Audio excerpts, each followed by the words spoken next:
déjà eu un scénario que j'avais écrit il y a une dizaine d'années et que finalement je n'ai pas pu faire, que j'ai dû mettre dans un tiroir mais que j'ai ressorti il y a quelques années en me disant qu'est-ce que je vais en faire. Je ne me sentais plus de le défendre en tant que tel, mais je me suis dit tiens, et si je prenais les mêmes personnages, les personnages principaux de mon film, et ils ont pris 10 ans, j'ai pris 10 ans, qu'est-ce qu'ils sont devenus? Donc c'est parti de là, cette interrogation-là. Et après, je me suis dit, ça serait peut-être intéressant de les mettre dans un moment d'urgence pour eux. C'est-à-dire qu'ils ont 10 ans de plus, ils ont à peine le temps de se recroiser dans la vie, et ils ont 1h20 de temps ensemble. Qu'est-ce qui va leur arriver pendant ce temps-là? Et je me suis dit, quel est l'endroit idéal pour ça? Une gare, je reste encore très attaché à cette idée assez classique dans le cinéma de la gare comme lieu d'urgence, départ, arrivée, où tout d'un coup tout est possible et en même temps tout fuit, tout part, tout arrive. Il y a un flux permanent, quelque chose qui ne s'arrête jamais, qui était assez proche de ce que j'avais envie de réfléchir avec ce film. Et donc j'ai proposé cette interrogation en partant d'une gare et ils ont 1h20 d'ambulation où ils font le point sur leur vie, leur passé, leurs erreurs, en espérant peut-être de reconstruire quelque chose, mais est-ce qu'ils vont pouvoir le faire? Ça, la question se pose. Grégoire!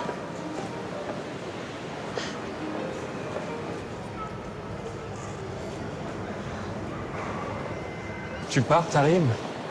Mon train est à 11h04. Tous les décors sont importants, c'est-à-dire non seulement la gare d'Austerlitz, mais tout le musée national d'histoire naturelle où on navigue entre la galerie de paléontologie, la ménagerie et les grandes serres, et le café mort aussi, où on ne filme pratiquement jamais. Donc tous les décors sont importants, je les ai voulus, j'ai travaillé des mois et des mois pour les obtenir. Et l'autre chose, c'est que cette gare, vous avez raison, le fait qu'elle soit en chantier ne m'a pas laissé indifférent. Mais comme vous pouvez imaginer, quand j'avais écrit le scénario, c'était pas en chantier du tout. C'est en promenant sur les lieux, en parcourant en refaisant leur parcours pendant des semaines et des semaines, que j'ai réalisé que c'était vraiment ces lieux auxquels je tenais. Et je suis reparti en écriture, j'ai écrit, j'ai essayé de trouver des financements que je n'ai pas trouvés. Et quand le film a pu naître grâce aux 2 comédiens, je suis revenu et là je trouve une gare en chantier. Je me dis catastrophe, c'est pas du tout le décor que je voulais. Et en même temps, cette métaphore que vous me proposez, c'est finalement celle qui s'est proposée à moi tout de suite.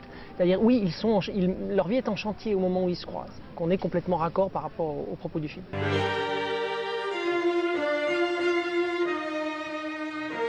Qu'est-ce qu'il y a?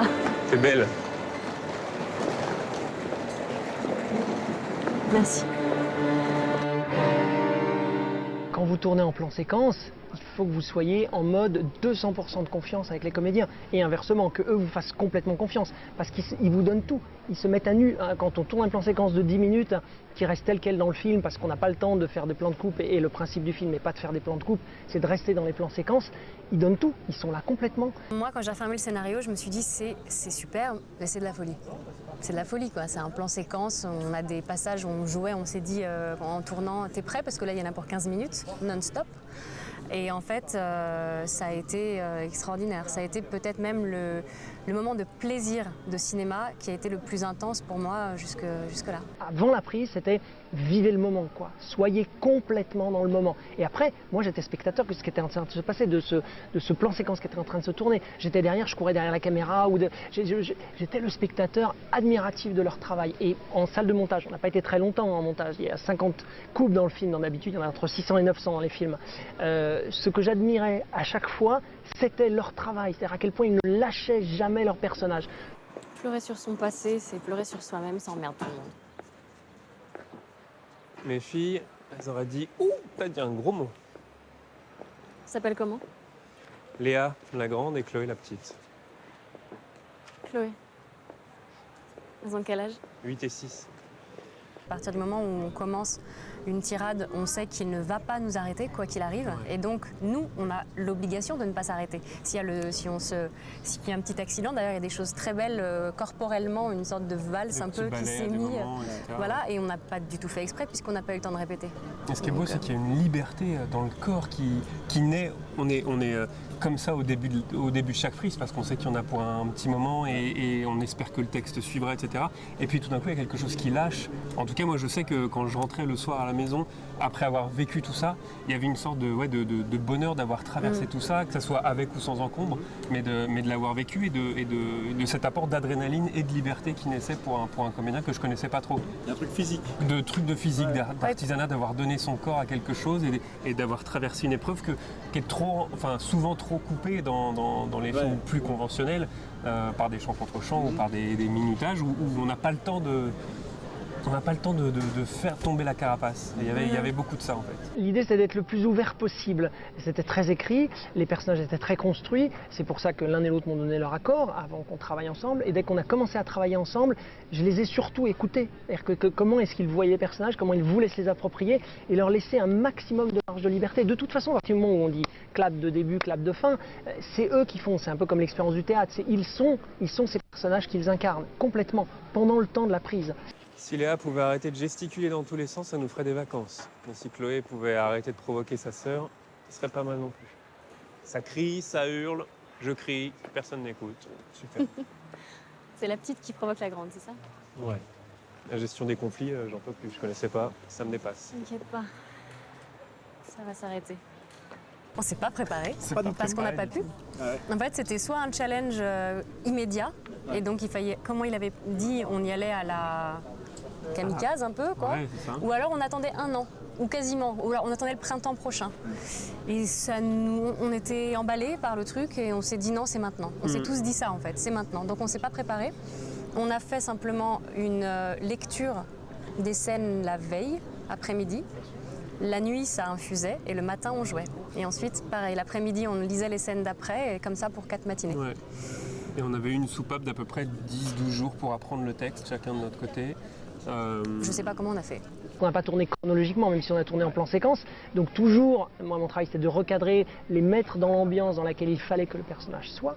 Mais derrière, il y a un moment où il allait falloir que je lâche, et je le savais, je leur avais dit qu'à un moment, ça deviendrait une danse entre eux et le chef-op, clairement. C'est-à-dire que moi j'allais m'extraire de ça. Et ça faisait partie de mon bonheur et de mon excitation de me dire à un moment, comme quand on fait un film finalement, on le donne au public, il y a un moment il ne nous appartient plus, bah là finalement, je m'en suis privé d'une certaine façon à partir du moment où je disais action. T'as une sœur?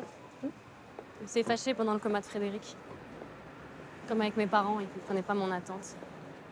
Je sais pas. Puis le réveil, on s'est réconciliés, elle m'aide beaucoup. Je savais pas que t'avais une sœur. Chloé. Elle s'appelle Non. Chloé aussi. J'ai l'impression qu'on trouve son espace de liberté dans l'autre. En tout cas, là, pour moi, ça a été dans la connexion que j'ai eue avec Pierre.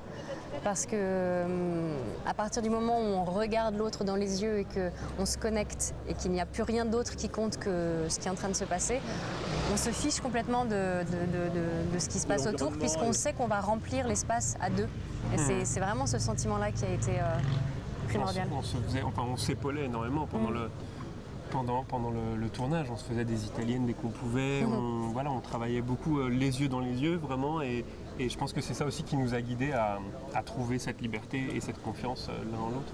Et en même temps, comme on se connaissait à peine, c'était très proche des personnages, c'est-à-dire qu'ils avaient une vraie complicité parce qu'on l'a eu très vite, et en même temps, on ne se connaissait pas. Donc il y avait la distance et la complicité qui étaient très proches de ce que Marion et Grégoire sont dans le film. Ils sont restés sur cette fine ligne, comme sur une ligne mélodique, tout le temps très juste. Vous avez vu tout ça, c'est... Ouais, on est peu de choses.